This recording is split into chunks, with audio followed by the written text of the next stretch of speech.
Hi, this is Roger, thanks for dropping by. It's early on Sunday because I have today and tomorrow to do lots of things.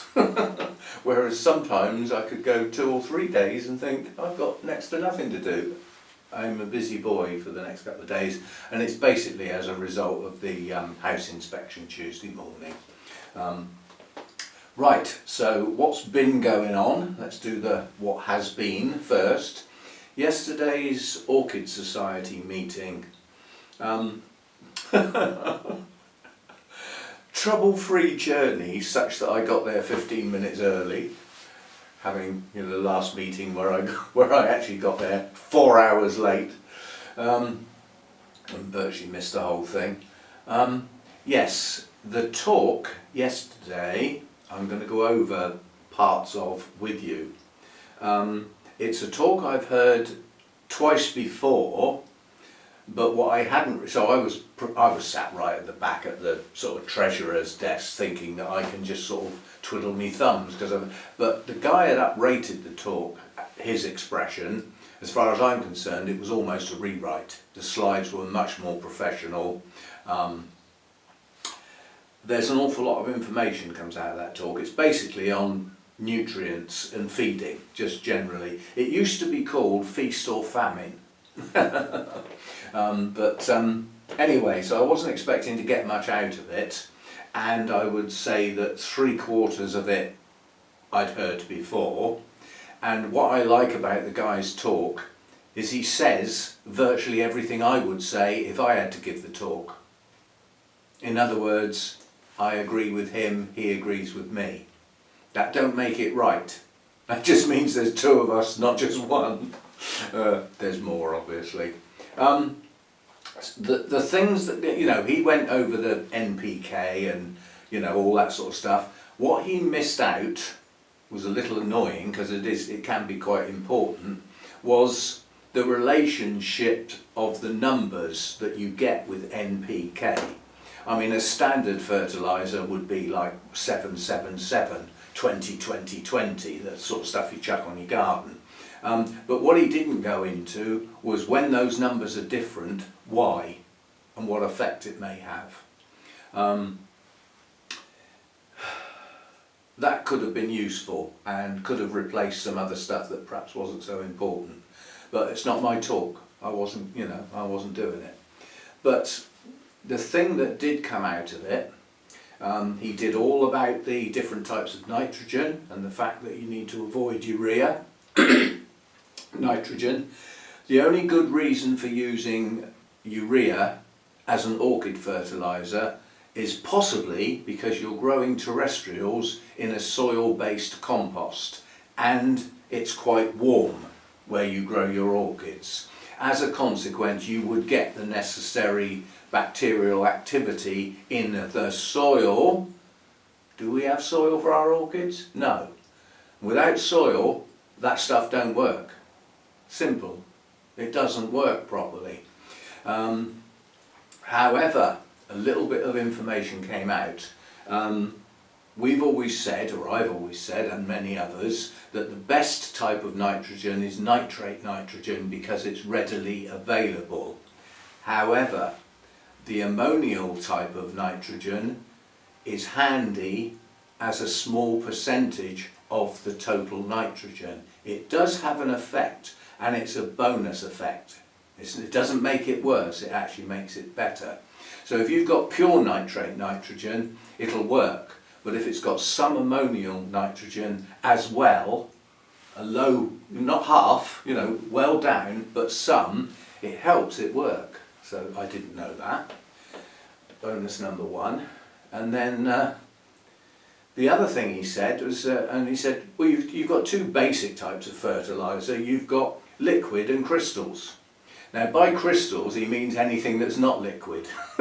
So granules, grains, flakes, anything that's not liquid, he calls crystals.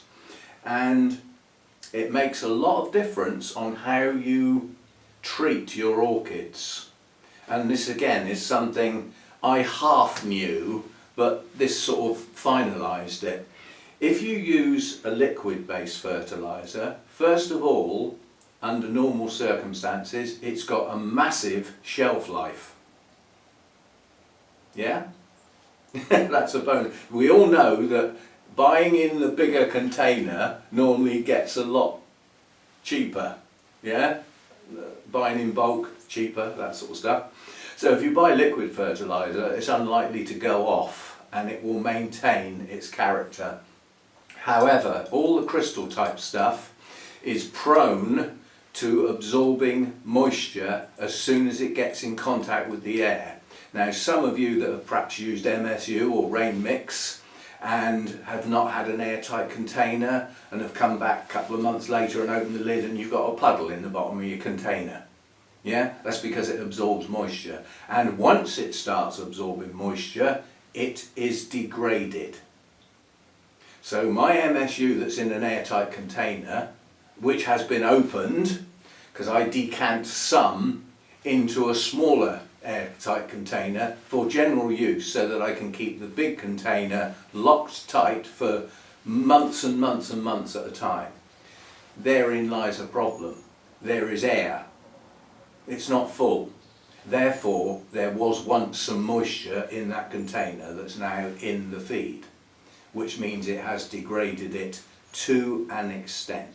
Minor, but some.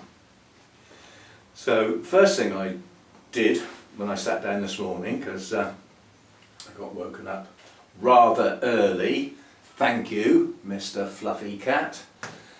He decided it was breakfast time, and once he makes his mind up it's breakfast time, I just as well get up, because I'm not going to get any peace. So up early, and the guy recommended, we have a guy, Peter White, who comes to our show, Wessex Orchid Society show. He doesn't come to every one, but he is the owner of the company Orchid Accessories. Online presence, yeah, that's where you can buy your pots, your feeds, all these sort of accessories, and your composts, your media, yeah. And if ever I want anything from him, I send him an email and he brings it to a show, so that I don't have to pay for postage and he doesn't have to package it up and take it to postman back. So what I didn't realise was the guy who gave the talk is his mate.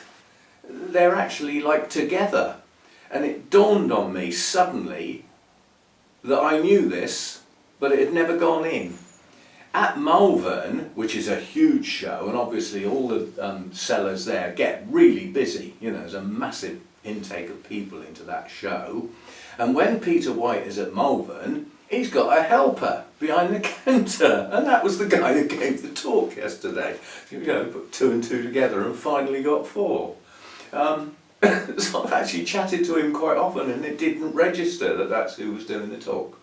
Anyway, he has been growing many times. He showed all his RHS awards and various things like that. He obviously grows well, and he said that for many, many, many years he's been using a product called Dynagrow, which is a liquid. So I thought, we'll have a look at this morning, and I had a look at it, and it's on Orchid Accessories, so I'd have easy access to it.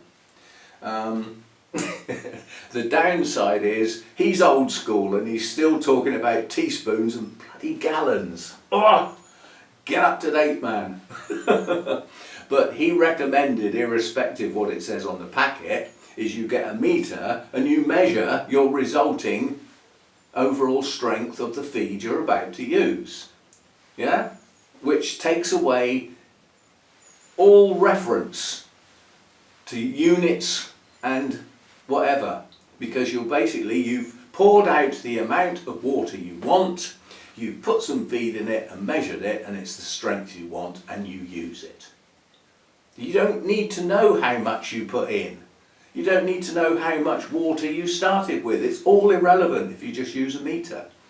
Now, he did say, again, something I knew, that he uses a microsiemens meter, which measures the something ions.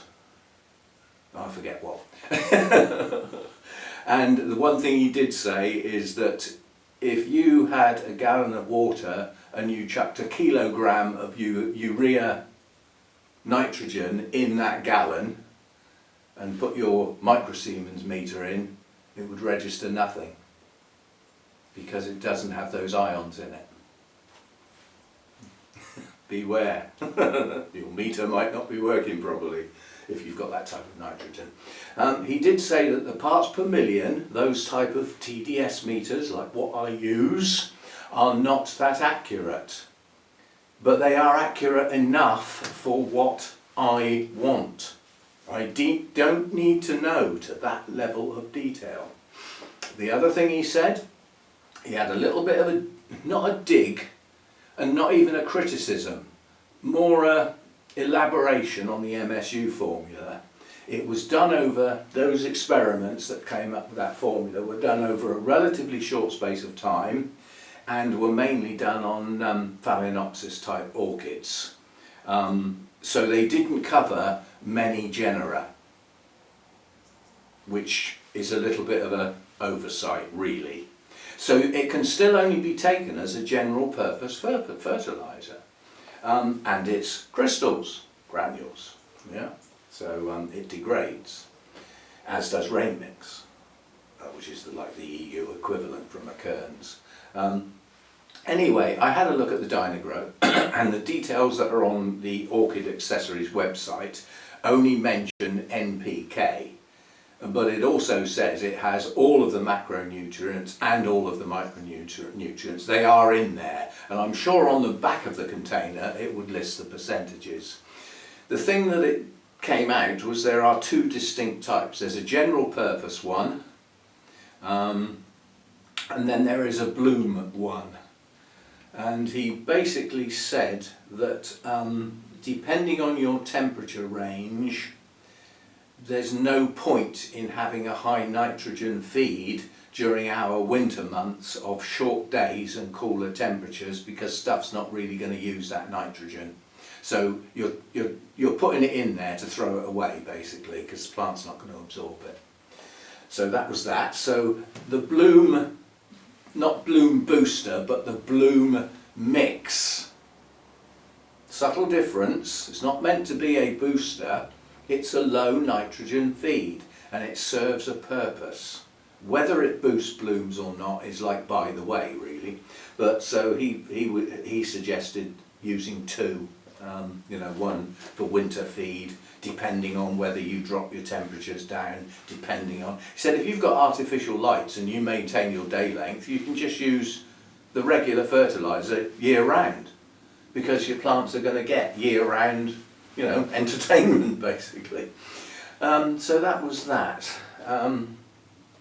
So I will probably switch to a liquid feed on the grounds that I know what they're getting has not degraded. And he said it might sound a bit expensive, but he said, you're quite happy to walk out and pay 25 quid, 30 quid for one orchid, and yet you're not prepared to pay 20 quid to feed 200 orchids for a couple of years? He said, you need to get your priorities right here. He said, you could live off of a Big Mac and fries for breakfast, lunch and tea every single day. You'd survive, but would you be living well? So it's better to get high quality feed with quality ingredients, possibly pay a bit extra, because in the long run, when you average out the cost per plant of that feed, it's pennies. So don't be stingy. Yeah, the other thing is he's a path and frag specialist effectively, but he grows lots of things. And basically each of his slides with information had a picture of an orchid to go with it, which he had a quick word about. And a path came up, and I think I recognised the name. And he said, this is one of the few that is a true epiphyte. You will only ever find it growing on trees, and so far it's only ever been found growing on 3 types of trees. So it doesn't grow just anywhere, it's very selective.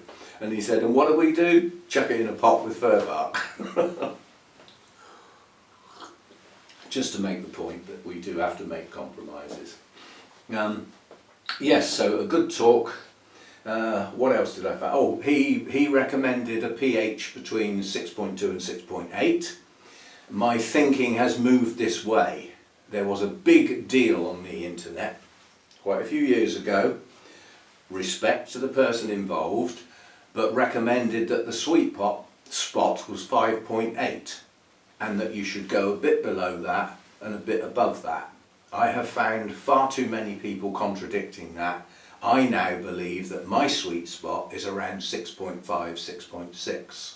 And I will go in with a pH of 6.8, 6.9 occasionally, simply because there's a fair bit of moss around here now, yeah? And as such, the moss can turn your water more acidic quicker than other types of media, yeah?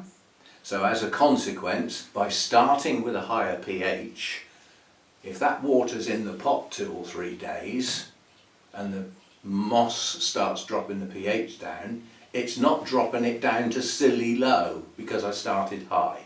So it drops down gradually to the point where there's, hopefully the plant's used it all up. So we agreed on that. The other thing, the difference between the liquid feed and the crystals. Big deal. You need to concentrate on this. If you have a liquid feed and you feed your plant and that plant dries out, it's not a problem. However, if you've got a crystal-based feed and you water your plant and the plant dries out, the residual feed will turn back to crystals. It will reformulate into a solid form, and that can damage your roots. Also, that solid form is not going to be the same as it was when you put it in, because some bits will have been used, some bits will have transformed due to contact with other things, so it's not the same stuff. And then when you wet it again, yeah, those crystals will reactivate, revitalise.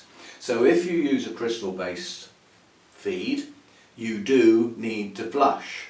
However, if you use a liquid feed, there's no real need to flush.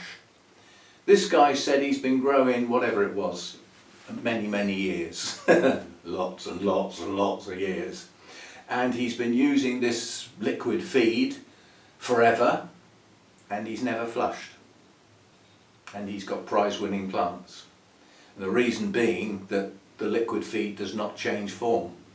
It's consistent, stable is the expression. He had a go about water. Rainwater is good stuff, providing it is stored well and properly, and not for any length of time. If you've got a water butt that's been sat there 6 months, that water's stagnant, and the one thing it's lost that it once had is oxygen, and roots, orchid roots need oxygen. So if you keep pouring water in that's depleted of oxygen, it's not working properly. And the other idea is that when you pour water into a media and it floods out the bottom, it drags any staleness out of that media and draws in fresh air and new oxygen, which is good. So trickle, trickle, trickle doesn't do that, doesn't do the job. However, if you flood your plant in low temperatures and it stays wet for a month and you don't water it again for a month, that's not exactly ideal, is it? So I semi-agreed with him, not completely. Right, so that was that. It was a good talk, enjoyed by many, prompted an awful lot of discussion, overran a bit, but not to worry. Lynn got round that by cutting him off at the end, saying thank you very much, round of applause. Now we're going to do cake and tea and coffee, and you can ask Malcolm questions while you're having your cake and your coffee. So instead of having the any questions time, which would have run on yet again, we cut that off, so that otherwise we'd have, but it was dark enough when we left anyway. So a good talk, and I will look into getting liquid feed, the fact that I've got easy access to it, and I don't need much feed between now and the next growing season, so I can carry on using what I've got, and we'll go from there. But I will look into these two types of liquid feed and their total content. Yeah, it was quite good. He put up various types of orchid fertiliser that you can come across and had the analysis up to show what bits are missing.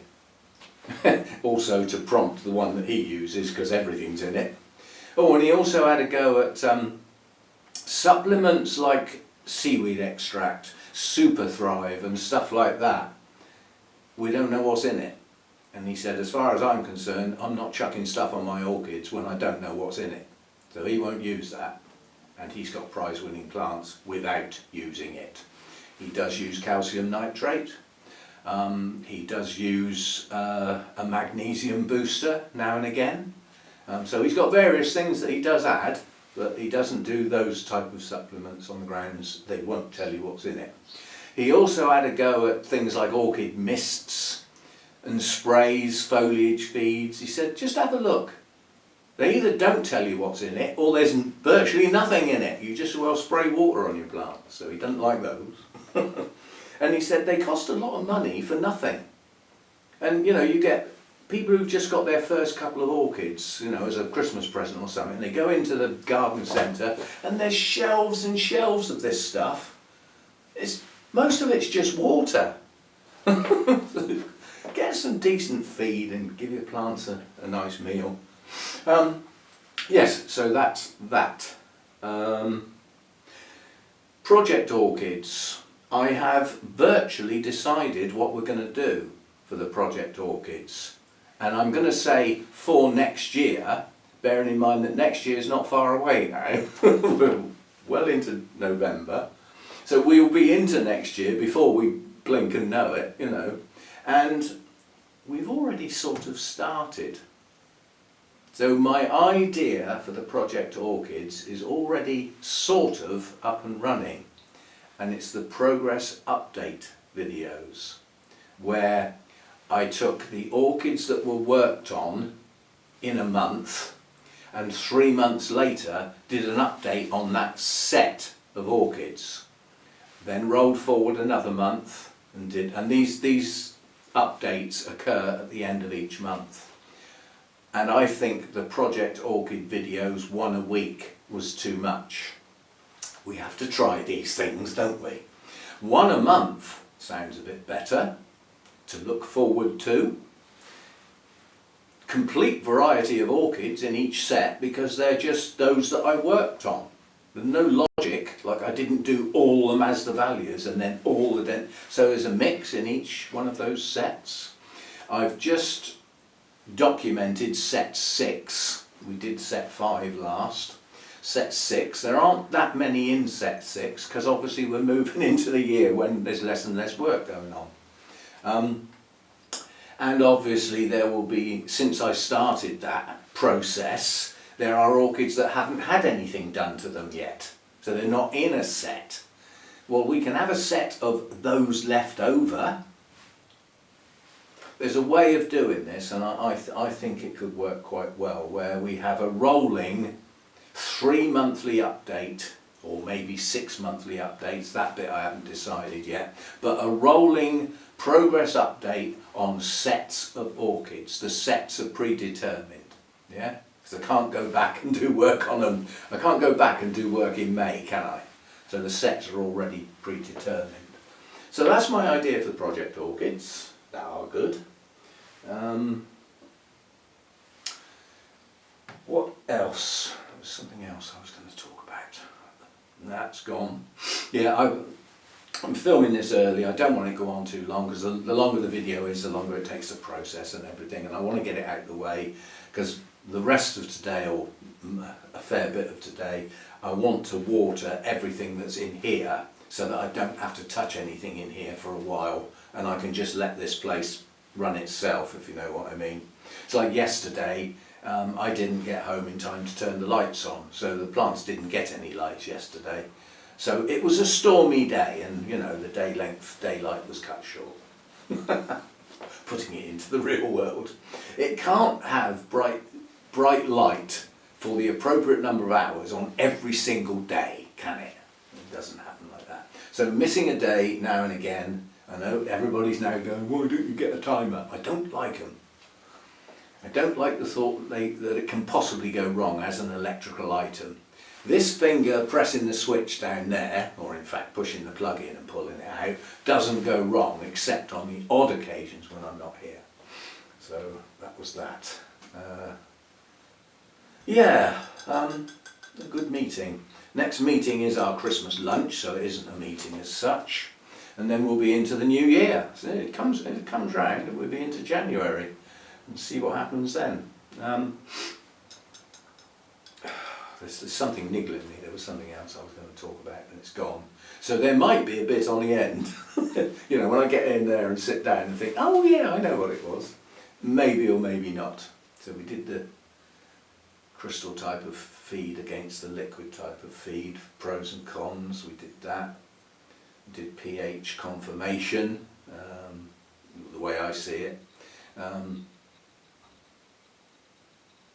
We did the concept of endearingly called a bloom booster when in fact it's nothing more than a low nitrogen feed. That's just a clarification. It isn't really a bloom booster, although reducing the nitrogen down increases the percentage relative to the nitrogen of the other two. Oh, and the other thing, this didn't come from the talk, this was chatting to somebody else. People getting in a muddle, you've got N, P, K, and the P and the K, the actual elements underneath those both begin with P, and people get confused. Well, in actual fact, just think of the words, you've got phosphorus and potassium, yeah, those are the two, that's the N, the P and the K, but they both begin with P. Just think of them alphabetically. Phosphorus comes before potassium, therefore phosphorus is the P and potassium is the K. That way you never get them muddled up again and worry, am I talking about the wrong one again? Just think of them alphabetically and then they sit in sequence. That was nice. That's going to do for today. Relatively short, I know. I filmed the orchids that were on the table, that people brought in yesterday at the meeting, and there weren't that many, but that will make a short video with a bit of music, which I will post tomorrow sometime, because I don't normally post on a Monday, I usually miss it out.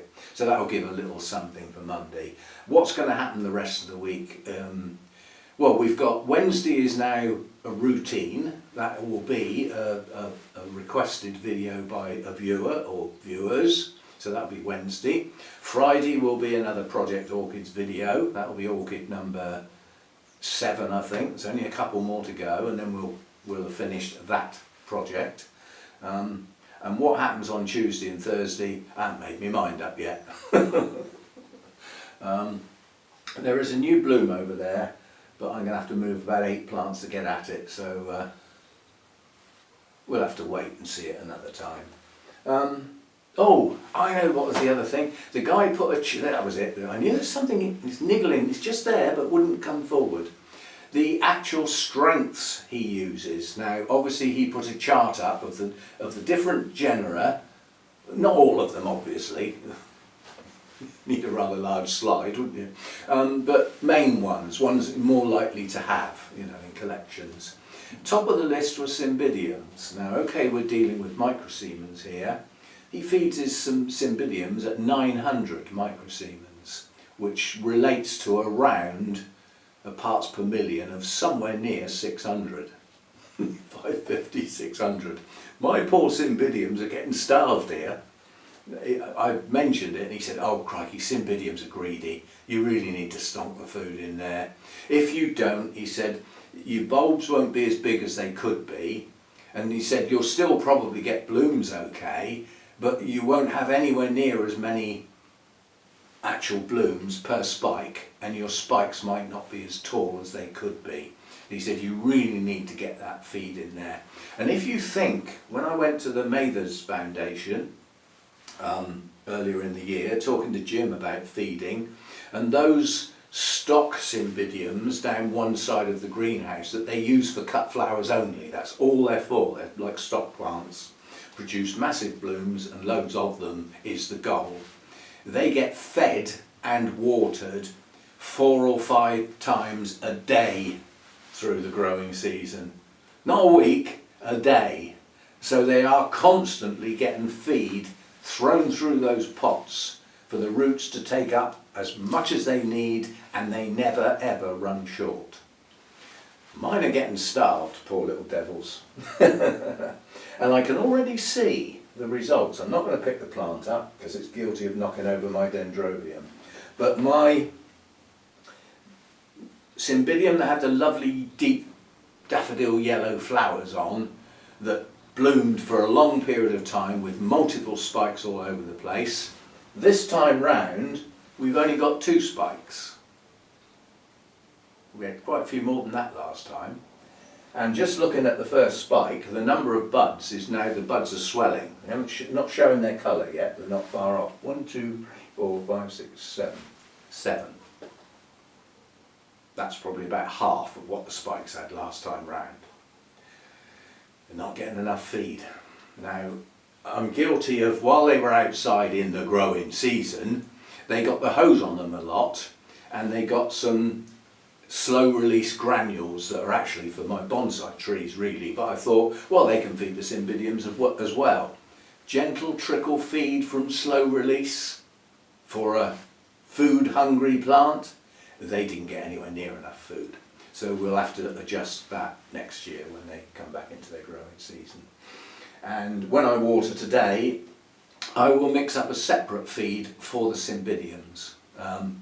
There aren't that many, so I won't need a lot, but they will get a high level of feed because they are either maturing their bulbs and or pushing up spikes. They are in growth. So we need to push those on, get the best we can out of them. Yeah, that was the bit. So that was the bit on the end before the end. Right, I'm going to get this lot processed and start watering because I've got a lot to do. I've got several different levels of feed. Some are getting a flush, some didn't get watered last time, and last time was 11 days ago.